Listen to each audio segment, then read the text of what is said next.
I can't help but laugh every I time. know, it's very like. Oh, I mean, it's very like ominous, you know. And this is we're going to calm people down here, though. Ready or not, the cicadas are here. Some people love them, don't like them, but some have a deep fear of them. Yeah, it's to the point where some have really major anxiety or a type of insect phobia around this.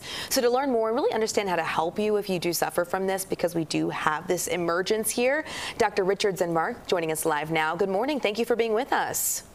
Good morning. My pleasure. Thank you for having me. So people know that we're talking to an expert here. You're the director of clinical psychology, also the founder of the Anxiety and Panic Treatment Research Program at Northwestern University. So let's first break down what's considered a phobia versus maybe just something that makes you uncomfortable or afraid.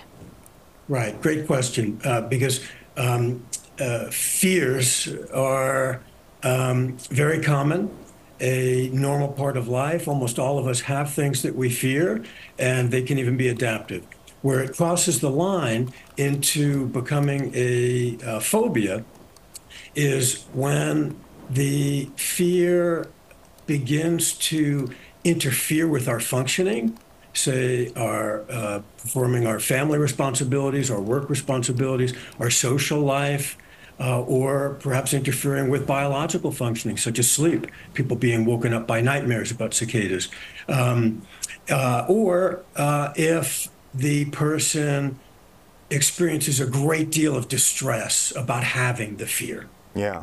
So, doctor, I've got a question for you. So, you know, I've seen actually a couple kids. They're like fooling around with it. You know, you got one child scared of it, one child not. Of course, the one child who's not scared of it's going to pick it up by its wings, put it on the other child. That can be nightmarish, right? How does a and I would imagine maybe have long-term consequences. So how do parents intervene when you are seeing this early on? Because for a lot of people, this kids especially, it's going to be their first cicada invasion, but probably a teaching moment here.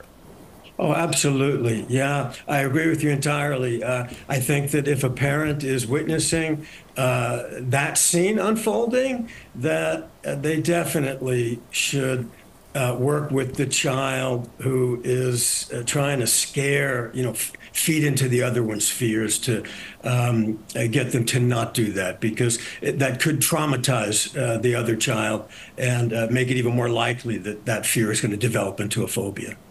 And really quickly, we could only do this in maybe 20 seconds or less. What would you say to someone who is feeling like they do have insect phobia at this point, and they're really facing anxiety around this cicadas?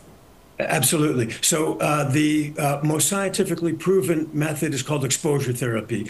Replace the typical tendency toward avoiding cicadas with approaching them, confronting them, perhaps starting by looking at pictures of cicadas, if even that is fear-inducing for someone, and gradually work their way up to exposing themselves to more and more cicadas. All right, and probably could consult a professional. Doctor, we really appreciate having us on. This is a great conversation, something to think about as we are going to be dealing with this for some time now.